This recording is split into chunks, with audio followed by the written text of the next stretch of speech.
Om Swastiastu, alet-alet makasami, rahajeng semang, punapi gatra, dumugi kenak-kenak kemanten nggih. Kecunduk malih sareng Bu Puspa indik pelajaran bahasa Bali ring kelas 4, ring channel Bali Puspa. Nah, bagaimana kabarnya anak-anak semua? Semoga anak-anak semua tetap sehat ya. Dan hari ini kita akan belajar pendidikan bahasa Bali di kelas 4. Nah, mau tahu materinya tentang apa hari ini? Nggih.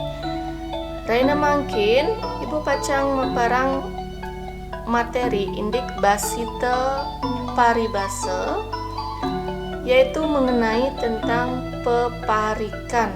Nah, basita paribasa apa saja yang termasuk basita paribasa dan apa itu peparikan? Nah, selamat belajar Ibu ucapkan. Mari kita belajar dan menyimak video atau materi hari ini. Ya, paribasa Bali juga disebut dengan pribahasa. Nah, jadi anak-anak dalam pelajaran bahasa Indonesia pernah mendengar pelajaran atau materi tentang pribahasa ya. Nah, apa saja jenisnya dalam bahasa Bali? Yaitu yang pertama adalah cecimpedan. Nah, ini sudah pernah Ibu contohkan apa saja yang termasuk cecimpedan. Kemudian peparikan, kemudian wewangsalan, kemudian sloka, kemudian bebelat badan, kemudian pepindan, ngelantur sesawangan, kemudian sesonggan, kemudian ada cecangkriman, sesimbing, cecangkitan, raos ngempelin, sipte, sesapan, tur tetikesan. Nah, indik paribasa Bali puniki sorohnyane wenten 15 soroh nggih. Sekadi puniki cecimpedan, peparikan, wewangsalan, sloka, miwah sanelianan. Nah, rahina mangkin Ibu pacang maparang indik materi peparikan nggih. Nah, peparikan inggih punika atau dalam bahasa Indonesia kita mengenalnya dengan pantun. Nah, peparikan krunalingganipun parik. Jadi, kata peparikan kata dasarnya adalah parik. Artinipun awi utawi karang poleh pengiring an dados parikan. Nah, ketika kata dasar mendapatkan pengiring an, jadi pengiring itu tempatnya di belakang. Nah, wonten kruna parik poleh pengiring an dados parikan. Nah, parikan puniki kadui purwayang dados peparikan. Nah, jadi itulah asal dari kata peparikan puniki. Nah, peparikan inggih punika kawangun antuk lengkare petang carik dados pada utawi satu bait. Nah, jadi peparikan ini adalah atau dibangun berdasarkan kalimat yang terdiri dari 4 baris dan menjadi satu bait. Jadi dia terdiri dari 4 baris dan menjadi satu bait. Taler mawirama purwakanti AB. Nah, juga berwirama bersajak AB. Nah, yang anak biasa dengar pantun itu adalah bersajak AB. Begitu juga dengan peparikan bersajak utawi purwakanti AB. Nah, baris 1 dan 2 disebut dengan sampiran, baris 3 dan 4 disebut dengan isi atau arti sujati. Nggih. Nah, bagaimana penggunaan sajak ABAB dan sampiran utawi arti sujati itu? Apakah anak-anak ingin mengetahuinya? Ya, Ibu akan menjelaskannya. Nah, di sini wenten contoh peparikan. Nah, anak-anak melihat contoh nomor siki. Doyan liang ngandon kanji, depang tiang ngabe pitu, yen tiang ngelog janji, apang tiang kena tantu. Nah, di sini sudah Ibu warnai. Yang satu bait ini ada dua warna, yaitu merah sama hitam.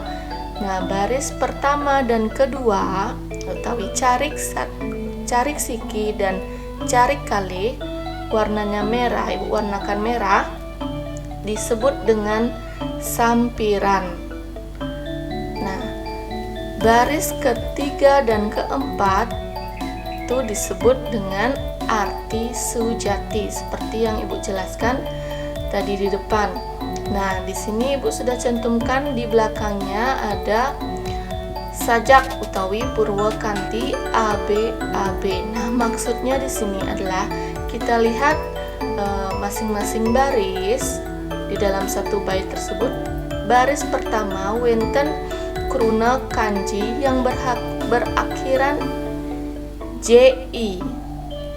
JI di belakangnya kita simbolkan dengan huruf A. Nah,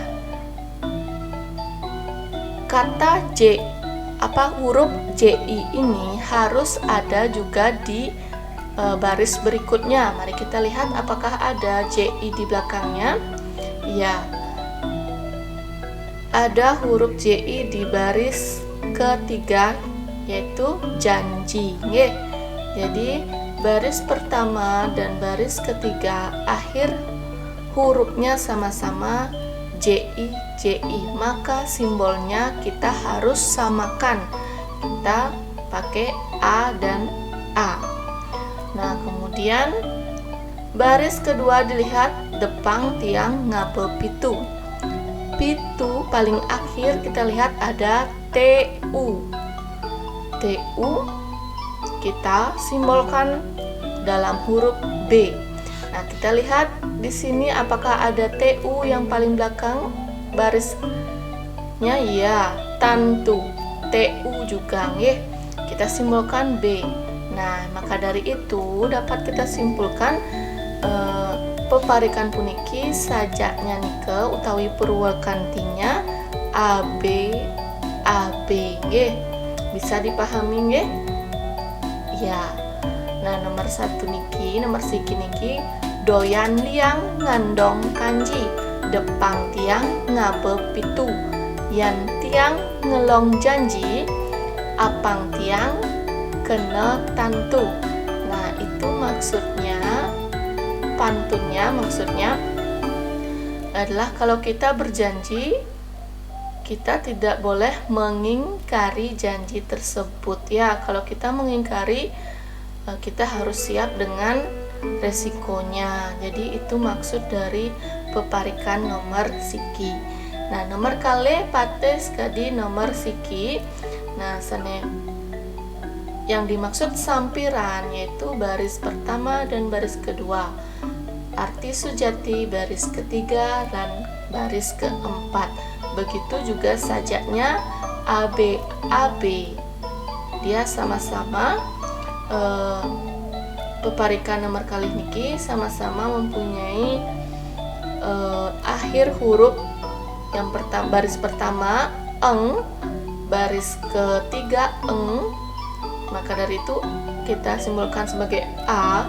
Kemudian baris kedua in dan baris keempat in juga, maka kita simbolkan B.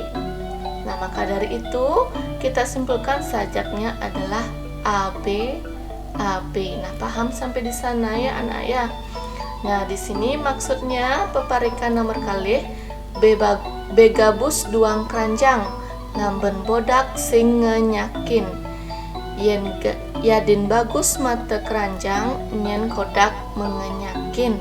Nah, maksudnya di sini walaupun dia mempunyai rupa yang tampan, tapi sifatnya mata keranjang. Siapa juga yang mau dengan dia ya, orang yang bermata keranjang. Jadi tidak ada yang mau dengan anak itu.